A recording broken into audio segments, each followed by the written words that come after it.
आप सभी के लिए ईश्वर का असीम प्रेम और आप सभी को पूर्ण आशीर्वाद। आज पास्का का चौथा रविवार है।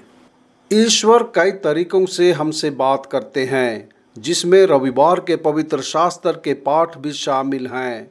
रविवार का पाठ पवित्र शास्त्र के पाठ को बेहतर ढंग से समझने के लिए उपयोगी साधन प्रदान करता है। यह हमें पवित्र शास्त्र को दैनिक जीवन से सार्थक तरीके से जोड़ने में मदद करता है। आइए हम परमेश्वर के वचन को सुने, उसे स्वीकार करें और वचन को अपने दैनिक जीवन में लागू करें। आज के पाठों का सारांश। पहला पाठ, पौलुस और बरनबास अन्य जातियों के बीच खुशखबरी का प्रचार करते हैं और उन्हें यहूदियों द्वारा निष्कासित कर दिया जाता है। दूसरा पाठ, यूहन्ना ने अपने दर्शन का वर्णन उस स्तुति के बारे में किया है जो धर्मी लोग मेमने के लिए गाते हैं। सुसमाचार पाठ, यीशु अपनी भेड़ों की देखभाल के बारे में बताते हैं।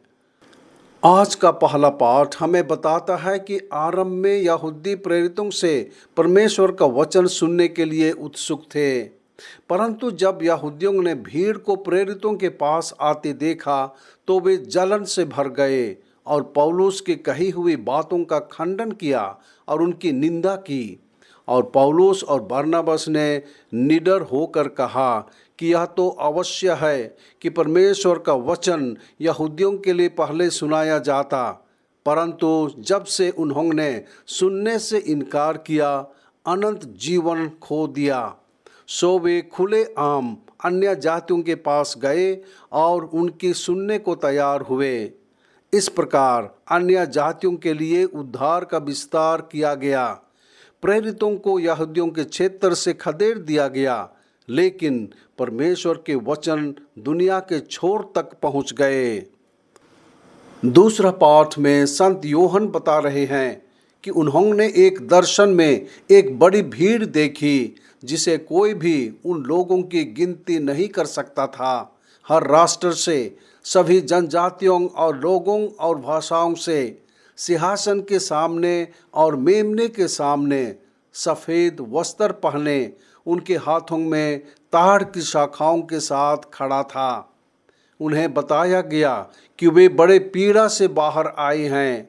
उन्होंने अपने वस्त्र मेमने के लोहू से धोकर श्वेत किए थे। वे दिन रात परमेश्वर की सेवा में रहते थे।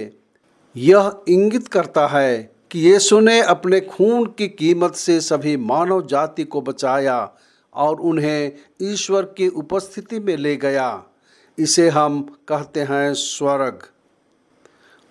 पास्का के चौथे रविवार को भला गडेरिया रविवार भी कहा जाता है।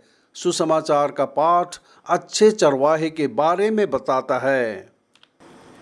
यीशु भेड़ के बारे में बात करते हैं। यह वह भेड़ नहीं है जिसे हम जानवर समझते हैं। यीशु उन लोगों के बारे में बता रहे हैं जो उस पर विश्वास करते हैं और जो उसका अनुसरण करते हैं। वे उसकी आवाज़ सुनते हैं और वह उन्हें अच्छी तरह जानता है। वह उन्हें अनंत जीवन देता है और कोई उन्हें उसके हाथ से छीन नहीं सकता।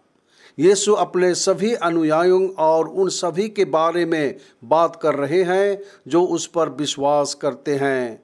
उनके विश्वास के कारण यीशु उन्हें पृथ्वी पर सुरक्षा और मृत्यु के बाद अनंत जीवन प्रदान करेंगे। यीशु ने पुष्टि की कि वह और पिता एक हैं।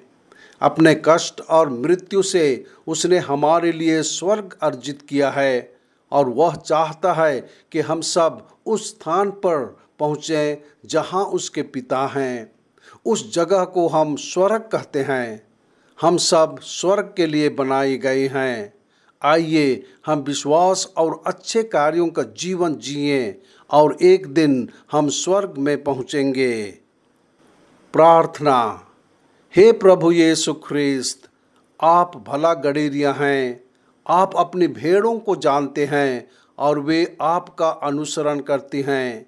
हमें अपने सच्चे अनुयायी बना लें ताकि हम आपकी शिक्षा पर चलकर उस अनंत जीवन में प्रवेश करने के योग्य बन सकें जो आपने हमारे लिए तैयार किया है। आमीन।